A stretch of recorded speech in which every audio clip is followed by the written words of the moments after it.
Verdades eternas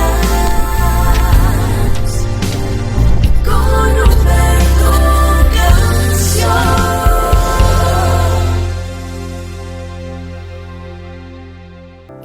Hola, ¿qué tal, preciosa familia de Verdades Eternas? Doy gracias al Dios Todopoderoso por el privilegio de poder compartir con todos ustedes una vez más.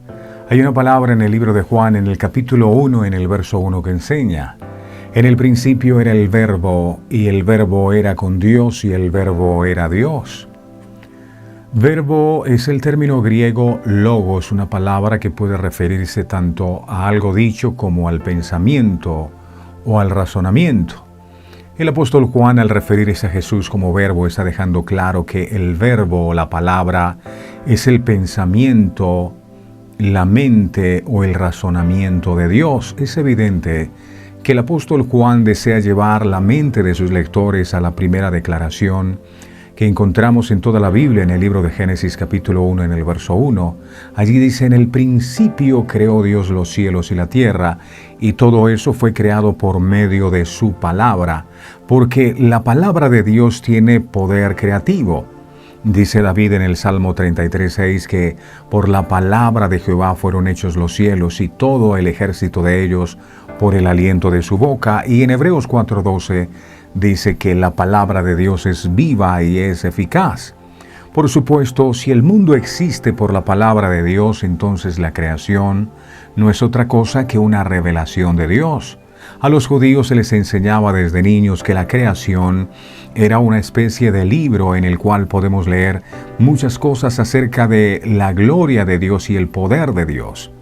De manera que lo que Juan nos está diciendo en la introducción de su evangelio es que aquella palabra por medio de la cual Dios creó el universo es en realidad una persona, y no una persona cualquiera. Esa persona es Jesucristo.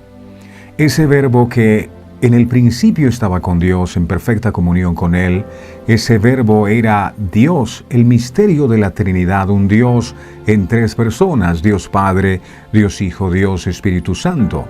La Biblia no es un libro de consulta espiritual. Tampoco es el manual del fabricante al que acudimos cuando tenemos fallas. La palabra de Dios es Dios mismo que se ha expresado al hombre. Muchas personas colocan al mismo nivel un texto de la palabra de Dios que un pensamiento de Confucio, de Gandhi, de Lincoln o Bolívar. Pero estos son letras que perecen, mas la palabra de Dios es vida que permanece.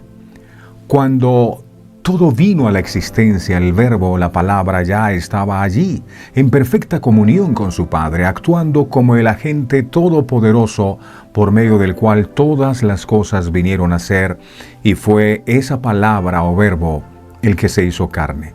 La palabra de Dios no es un libro, sino la vida que sostiene el universo. Pido a Dios con todo mi corazón que su palabra no vuelva vacía, sino que cumpla el propósito con el cual ha sido enviada.